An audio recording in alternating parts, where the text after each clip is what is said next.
İslamda qadının başının örtülməsi ilə bağlı mülahizələr bu gün də davam edir. Quranın 2 surəsində bu haqda müxtəlif ayələr var. Onlardan biri Nur, digəri Əshab surələridir. Orada belə deyilir: Mömin qadınlara de ki, gözlərini harama baxmaqdan çevirsinlər və ayıb yerlərini zinadan qorusunlar. Öz-özlüyündən görünən qismlər istisna olmaqla zinətlərini göstərməsinlər. Baş örtüklərini yaxalarının üstünə örtsünlər. Gizlətdikləri zinətlər bilinsin deyə ayaqlarını yerə vurmasınlar.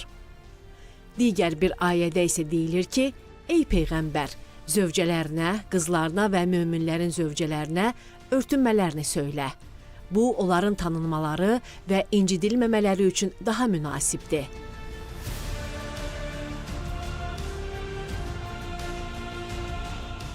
Qadının burada əslində hüquqlarının məhdudlaşdırılmasından yox, həmin dövrdə qadınların hüquqlarının qorunmasından bəhs olunur.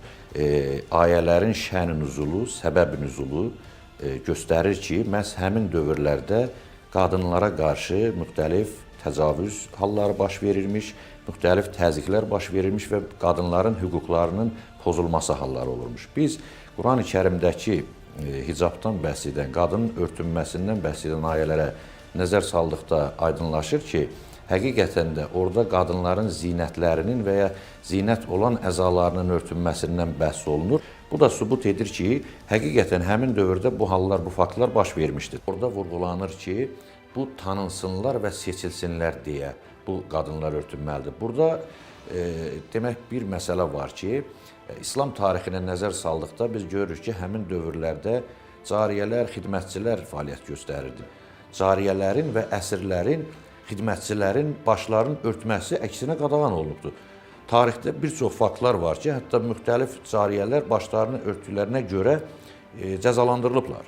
Ki, yəni siz seçilmirsiniz bu birisi qadınlardan, azad qadınlardan, cariyələr seçilməliymiş. Demək, bu bir şüar, bu bir sosial status olub ki, dini ehkamdan əlavə məhz qadınların seçilməsinə görə Əhzab surəsinin 59-cu ayəsində də şərt qoyulur, səbəb göstərilir. Onların təhlükəsizliyinin qorunması üçün bu daha münasibdir deyilir.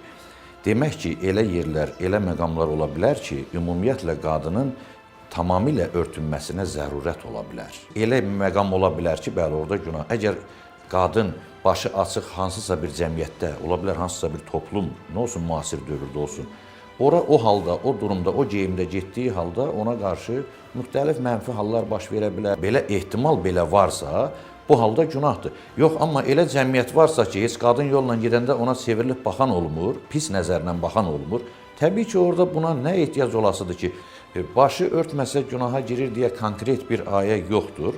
Ancaq biz ümumiyyətlə Quran-ı Kərimin tək kontekstdən çıxardılmış ayələrinə yox, ümumi mahiyyətinə baxaraq bu fikri qeyd edirik. Çünki orada xüsusi olaraq vurğulanır ki, naməhrəmdən özlərini qorusunlar. Nur surəsində də bu var.